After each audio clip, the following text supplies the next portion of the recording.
Today, the Church celebrates the feast of Our Lady of the Rosary.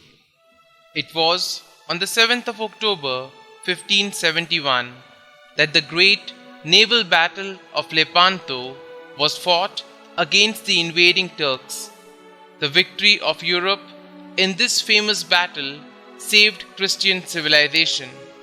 It was to gratefully commemorate Mary's role in this victory that Pope St. Pius V instituted the feast of Our Lady of Victory on this date. Later popes, in keeping with the fact that the victory was basically the fruit of the Rosary, termed it Feast of Our Lady of the Rosary.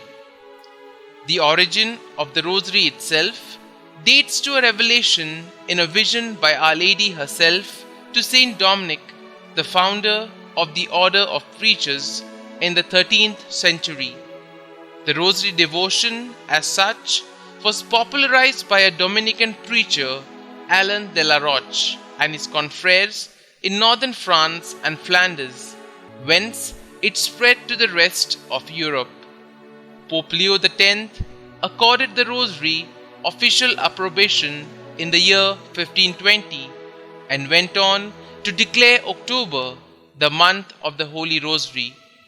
The feast was permanently placed on the liturgical calendar of the Universal Church in 1716, when Prince Eugene won another important victory over the same enemy in Hungary, and rightly so, for the 15 mysteries then and the 20 now of the Rosary are virtually a summary of the Church's liturgical year, presenting as they do Christian truth comprehensively and graphically.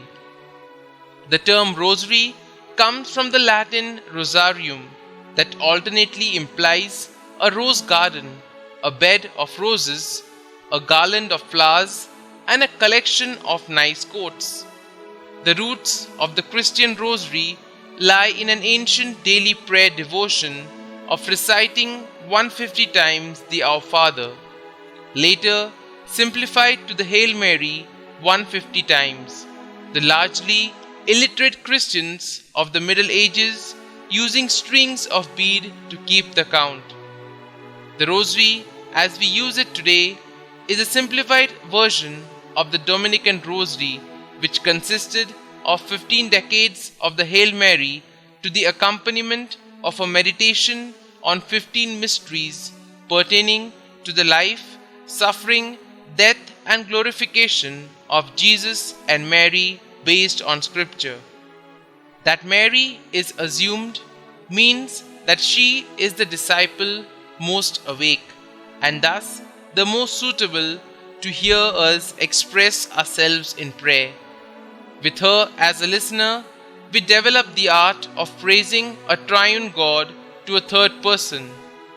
The coronation signifies Mary's traditional queenly role, whereby she carries our prayer to Jesus, her Lord and King, and ours, absorbing them into our own and leaving aside whatever may be unworthy.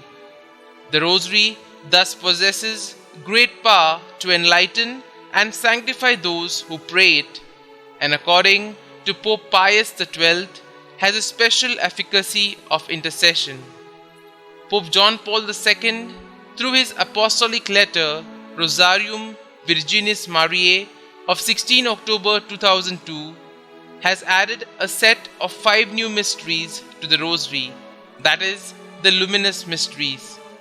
The Rosary is a perfect form of prayerful tribute to the Trinity, commencing as it does with the recitation of the Apostles' Creed, followed by the Our Father, Hail Mary thrice, and the doxology.